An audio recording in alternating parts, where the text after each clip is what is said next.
चाणक्य कहते हैं जिसके पास न विद्या है, न ज्ञान है, न कला है, न गुण है, न आचरण है,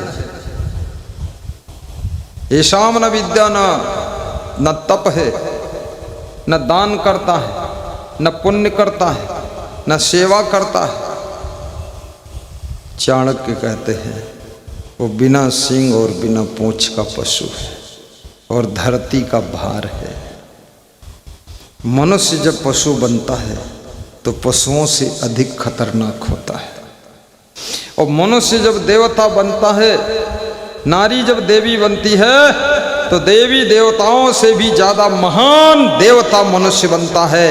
फिर वो धरती को ही स्वर्ग बना देता है और अपने घर को ही धन्य कर देता है। मनुष्य जब संभलता है तो इससे बड़ा धरती पर कोई देवता नहीं है, और मनुष्य जब फिसलता है तो इससे बड़ा कोई दानव भी नहीं रह जाता है। और संभलने के लिए सत्संग तो शर्त रखी गई कि सत्संग के पुण्य से और तपस्या के बल से जो पृथ्वी के वजन को रोक देगा वो बड़ा है। विश्वामित्र ने कमंडल से गंगा जल छिड़का और कहा, हे मेरी तपस्या, 50,000 वर्ष का तप लग जाए और ये पृथ्वी थम जाए। ज्यों ही पृथ्वी शेष जी ने ढीली किया त्यों ही पृथ्वी डगमगाने लगी, हाला डोला आ गया, भूकंप आ गया। पृथ्वी तुरंत शेष जी ने पृथ्वी को फिर संभाल लिया। अब गुरु वशिष्ठ का नंबर आया। गुरु वशिष्ठ ने कहा, हे राम, एक घड़ी का मेरा सत्संग लग जाए और ये पृथ्वी थम जाए। एक घड़ी के सत्संग के पुण्य के प्रभाव से पृथ्वी थम गई। तालियां बज गईं। देवी देवताओं ने तालियों की गड़गड़ाहट से गुरु वशिष्ठ का स्वागत किया। राम ने जय जयकार किया कि तपस्या से सत्संग बड़ा होता है। इसलिए जो सत्संग आप सुन रहे हो, तुम्हें तपस्या करने की जरूरत नहीं है। एक पैर से खड़ा रहना, एक हाथ को ऊपर उठाए रहना 12 साल तक, 12 साल भोजन न करना और मौन साधना करना 12 साल, ये तपस्या नहीं है, अपनी जिंदगी के लिए समस्या है। ये अज्ञानता बस लोक में यश कीर्ति प्राप्त करने के लिए जीव करता है, बाकी इसे तपस्या नहीं कहते हैं। असली तपस्या तो ये है कि सत्संग सुनते सुनते तुम्हारा पागल मन शांत हो जाए। इससे बड़ा कोई फूल मिलता है तो खुशबू मिल जाती है, और संत मिलते हैं तो सत्संग मिल जाता है, और सत्संग मिल गया तो क्या होता है?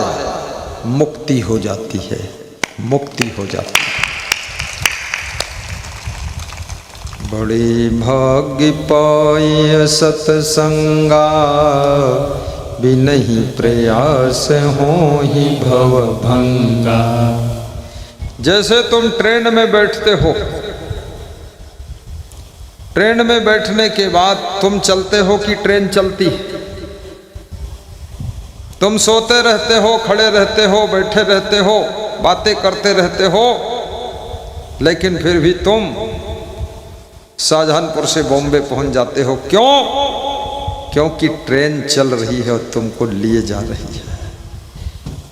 जैसे ट्रेन में बैठा हुआ व्यक्ति सो भी जाता है तो भी शाहजहानपुर से बॉम्बे पहुंच जाता है, ऐसे जो व्यक्ति, याद रखना, सत्संग की ट्रेन में भक्ति का टिकट लेकर के श्रद्धा पूर्वक बैठ जाता है तो सद्गुरु के ज्ञान का इंजन उसको मुक्ति की स्टेशन पर पहुंचा देता है, शांति की स्टेशन पर पहुंचा देता है। जय जय जय जय श्री राम। बड़ी भाग्य पाई सतसंगा, बिनहि प्रयास हो ही भव भंगा। बिना प्रयास के भवबंधन छूट जाएंगे। बड़ी बड़ी जंजीरें टूट जाएगी। कल मेरे पास में एक सज्जन आए थे, कह रहे थे गुरुदेव मैं भी थोड़ा अकड़ू था। मेरे बता रहे थे मैं अकड़ू था, मैं भिड़ जाता था, लेकिन आपके सत्संग के ज्ञान की आंखों ने मेरी जिंदगी को बदल डाला है। और मैं बहुत गरीबी झेला हूँ, दुख झेला हूँ, लेकिन आज की तारीख में पैसा भी है लेकिन अकड़ नहीं है। अब केवल आपके चरणों की पकड़ है, अकड़ खत्म।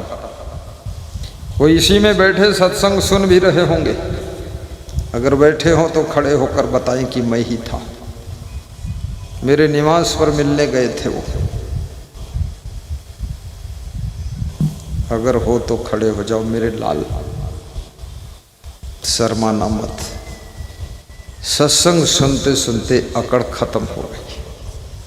अकड़ू, सबका मन अकड़ू होता है, लेकिन सत्संग का ज्ञान सबको इतना विनम्र बना देता है, जैसे पानी जैसा कोमल बना देता है। पानी को चाहे कटोरी में रखो, गिलास में रखो, थाली में रखो, किसी बर्तन में रखो, सभी जगह एडजस्ट हो जाता है। ऐसे सत्संग तुमको विनम्र बनाकर सभी जगह एडजस्ट होने की कला सिखा देता है। और वही पानी जब बर्फ बन जाता है, ठोस हो गया, तो छेनी हथौड़ी से तोड़ा जाता है उसको।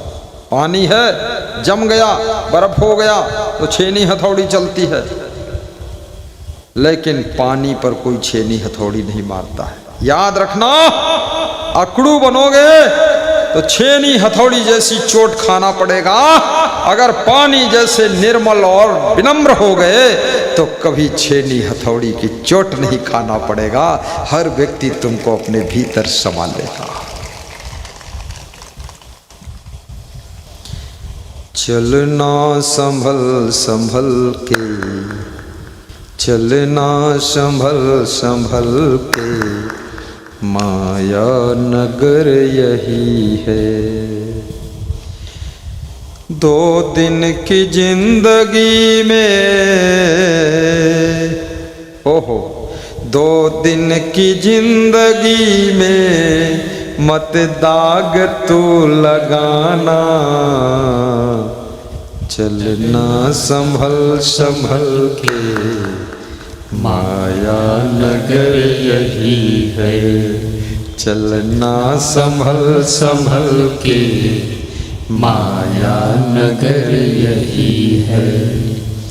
जब बहू घर में आती है ना पहली बार, तो झुके झुके आती है, और 1 साल के बाद फिर पूरे घर को झुका देती है। और सबसे पहले आक्रमण सासू पर करती है, और सासू को इतना झुका देती है, बिल्कुल धनुष बाण हो जाती सासू। बाण बहू बनती है, धनुष सासू बनती है। झुके झुके आई थी, सबको झुका दिया, घुटने टेक दिए सबने।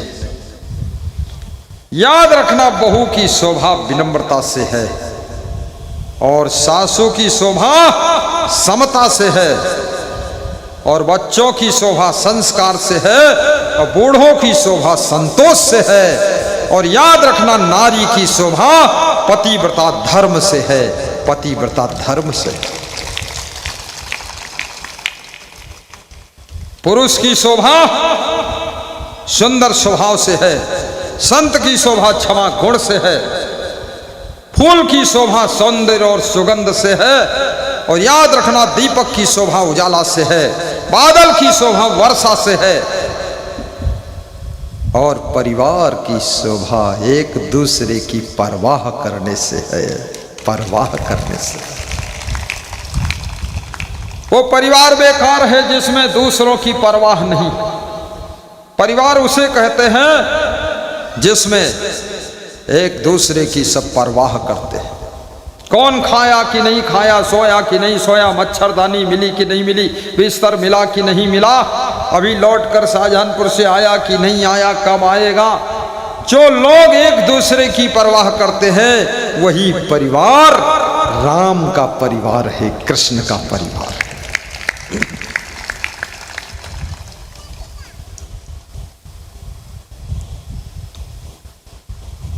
प्रेम से बैठकर अपने पति का इंतजार भी कीजिए। आपकी पत्नी कहीं गई है, उसके लौटने का इंतजार कीजिए। और मैं निवेदन करूंगा 10 सेकंड रोज बाहर जाओ तो अपनी पत्नी से बात कर लो, पिताजी से बात कर लो मोबाइल से 10 सेकंड, माँ से बात कर लो। बात ना करने का मतलब तुम मन के अंदर गुस्सा हो, कुछ टुन्नू लाल हो, कुछ तुम्हारा दिमाग टुन्न फुन्न है। बात क्यों नहीं करते हो? ए चोर कहीं का, मोबाइल लिए दुनिया भर से बात करता घंटों, अपने बूढ़े बाप को फोन नहीं लगाता है, ना पत्नी को फोन लगाता है, बैठा है वहां दुबई में कबूतर कहीं का। रोज फोन लगा दो, याद रखना। बस इतना ही बोलना है, सब कुशल मंगल तो है ना, मैं जल्दी आऊँगा, कोई घबराना मत, धैर्य रखो। आप सबके लिए कमाई कर रहा हूँ, खुश रहना। धन्यवाद साहिब बंदगी, इतना ही बोलना है। अब ये सब बवाल मत पूछो, खूंटा कहाँ गाड़ा है, अब वहाँ खुटिया गाड़े रहन टेढ़ तो नहीं हुई गई है। तुम घंटन बतलई हो, तुम्हारा काम बैठ